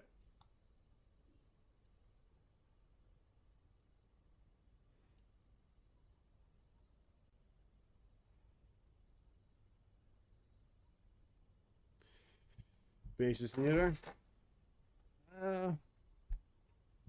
Oh, you're thinking about? No, I've got no idea. It probably is, right? I mean, I'd imagine.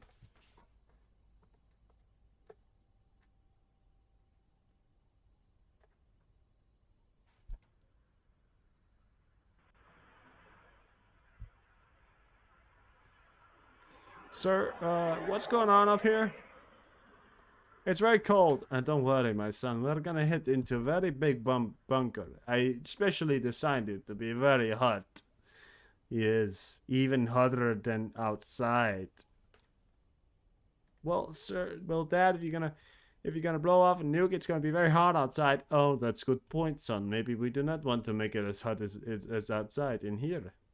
No, Dad, I think it'd be a pretty bad idea. All right, well, then, son, we will not make it as hot, but we will make it hot. You want hot chocolate? Yes. You want hot chocolate? Want the chocolate? Yes. That's Putin talking to his son. I think he has a daughter. I'm not really sure. You guys know that his daughter is a fucking How do you say? How do you see English? How do you say that in English? Doctor. There we go. I forgot the name for doctor.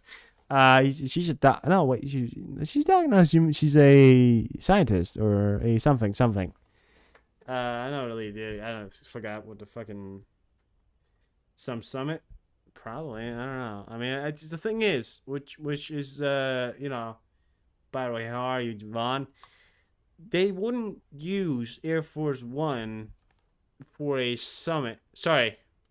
They wouldn't use Doomsday plane for a summit. They would probably just use some of the other planes, some of the other newer models of, reconnaissance planes. They wouldn't use the Doomsday plane. So this is the only weird thing right now from my point of view is why they're using the Doomsday plane, which seems weird to me. Yeah, and by the way, Air Force One we are pretty aware of is heading to meet in Germany. We already have a Doomsday plane just out ahead here. Let's see if did it go off radar? It might have gone off radar. Let me check if it's on flight trailer. But we know that there's a Doomsday plane somewhere around here. Probably not any further than that as of right now. Heading along to get to the the place before the Air Force One gets there. It's not on it when it does not have its thing on anymore. So yeah.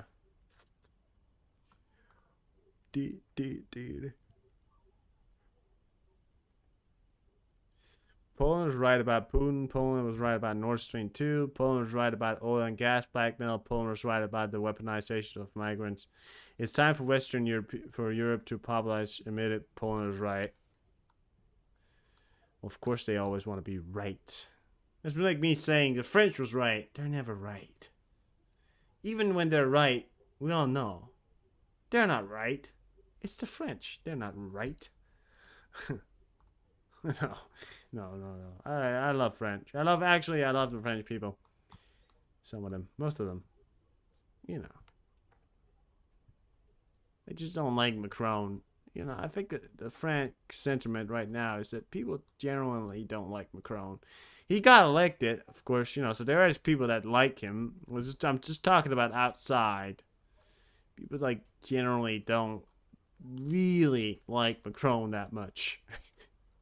You know? They prefer other people. There was a woman that ran for office in France. She didn't get it. Obviously she didn't get it. Obviously she didn't get it.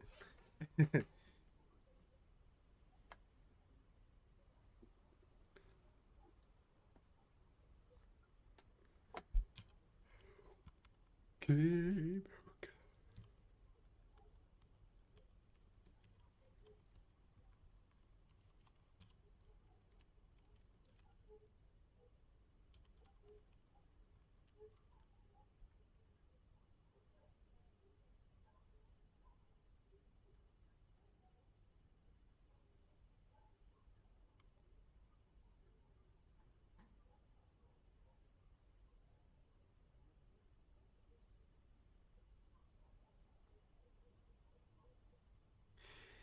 Okay, so I have to. So, in case of a nuclear exchange, Russia would be able to use this aircraft, the Doomsday aircraft, to ensure a continued chain of command and communication for retaliatory attacks or to move troops on the ground. The aircraft can also be refueled mid-flight, allowing the vehicles to stay in the air for long periods of time. Well, obviously there hasn't been a attack, unless they're planning on something, which is, Russia's ideology behind, there being an attack or, before having an attack usually means that, they're going to attack before, so, yeah. It's a bit weird. Polish dollar? Well, Polish currency called the Vuch or something like that. I don't know. I really don't know. I don't know why I said it like that. the Polish economy is doing great. It's just the coin has gone down by well, it's gone down by six points. So it's Polish slushty. American USD. Let me just or maybe it's USA or something like that. Sometimes these things are weird.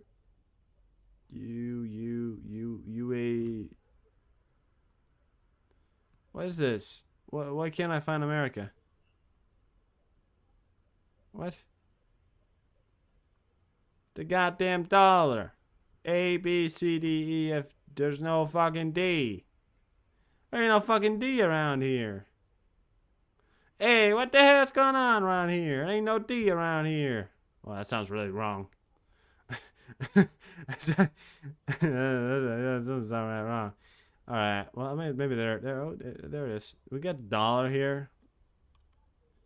No, we don't. They don't even show the dollar. All right. Well, I'll get it to Europe. See what that is. So it's 1 Polish to 0.22 in euro right now. It's a downward spiral since yesterday. By the way, you can see this is from yesterday. September 6th, and this is what we got from yesterday's stream. Right, I was talking about this. This is where it's at today. It's a continued climb down. It's not stopping right now. It's going down, by the way. So it's not doing good right now. Somebody to free see somebody Russia is not a member, so it wouldn't. So it would be that. Oh yeah.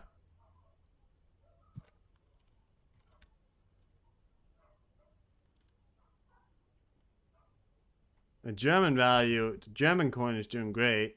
Of course they are. Fucking Germans. So much better than everybody else, aren't they not? No. No, I love the Germans. I really do. Yup. Alright, well the Danish crown is taking a dip down as well since yesterday. So, good stuff. I just think it's the US. The American dollar is taking a tip up. That's doing great. American dollar is doing great, so not to worry right there. Right now at least. The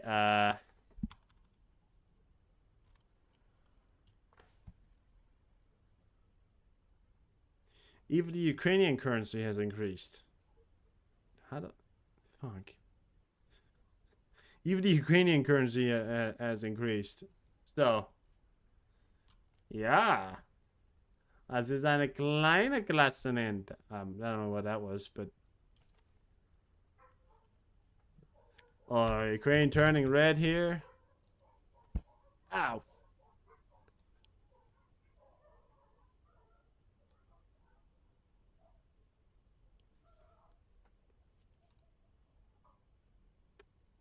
Yeah, Ukraine's turning a bit red here. Makhav, Kherson, areas that, of course, are within the immediate range of these UAVs that are supposedly heading for a desert right now. So keep an eye on that right there to ensure that, you know, that probably is some areas that right now at least are on is in danger of direct attacks from these UAV attacks happening right now, according to Flash News, the guy, the myth, the legend. Don't know why I just said that, but you get it. Paul, I stand with the world's first and oldest Christian nation against the aggression from Azerbaijan. Well, that's a complete fucking lie. Pretty sure that the African countries, some of the African countries were some of the first to have Christianity. Because there's an African book with the Christianity in it that's older than the original. Well, that we call the original. The original one is actually older. The original Bible is actually older than some of the ones that we have. So, yeah.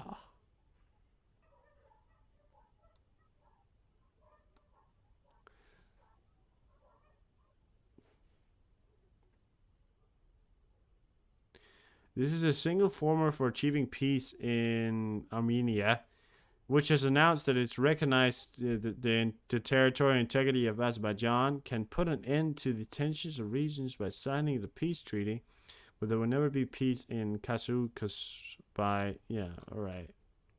Well, I don't want them to go to war at the moment, I think. Azerbaijan being the larger nation, Armenia doesn't want to acknowledge the existence in Georgia. Well, Georgia is probably just going to stay put for now. They got their own things to worry about.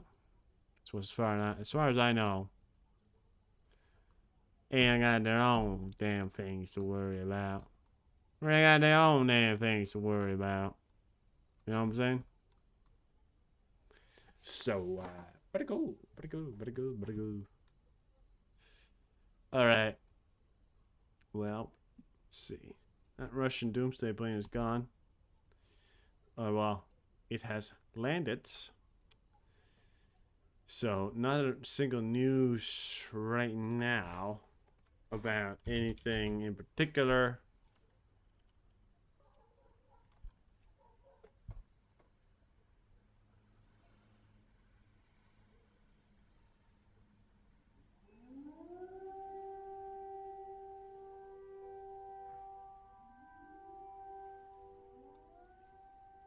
Air science is going off there in the background of Ukraine.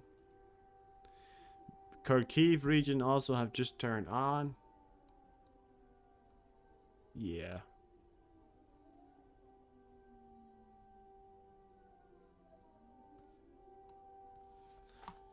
Holy shit. Yeah. Tense situation, certainly.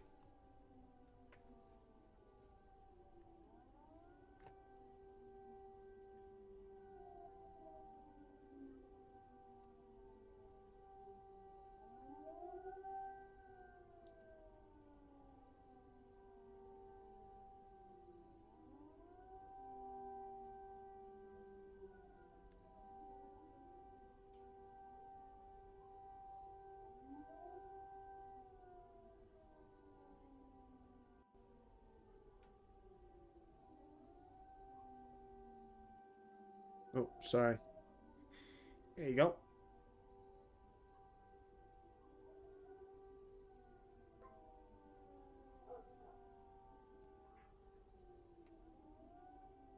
As of right now, the only area that's been targeted is Odessa. And possibly they're expecting it to be Odessa again. But, yeah, still a little bit unknown. Of course, these UAVs could be targeted anywhere, really. What a price. Like, oh, Romania just received its second drone. Right? That's like going to be the headline all of a sudden.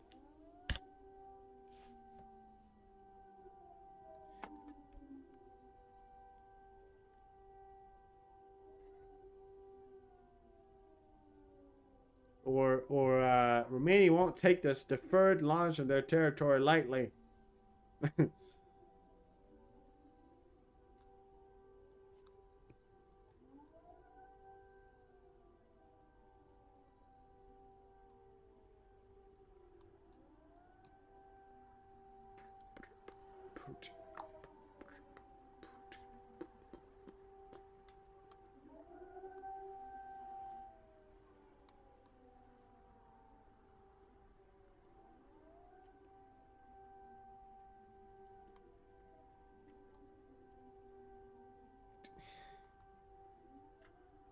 Fucking Christ.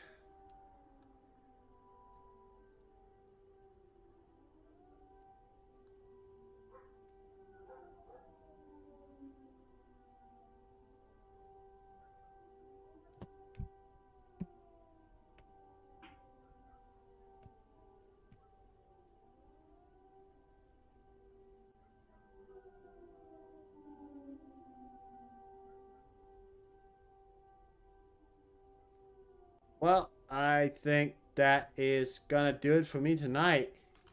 I think we are gonna cut the stream here. It's been an interesting night. Certainly a lot of stuff going on right now that I wouldn't want to see happening, but it's happening. So keep an eye on it all. Thank you so much for stopping by, watching by, and having a good time. I've been having a good time. We saw some very interesting stuff today, and I'll keep my eye on it if anything does happen, of course.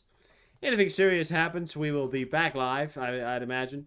Until then, I will see you guys, on the flip side. Have a good night, and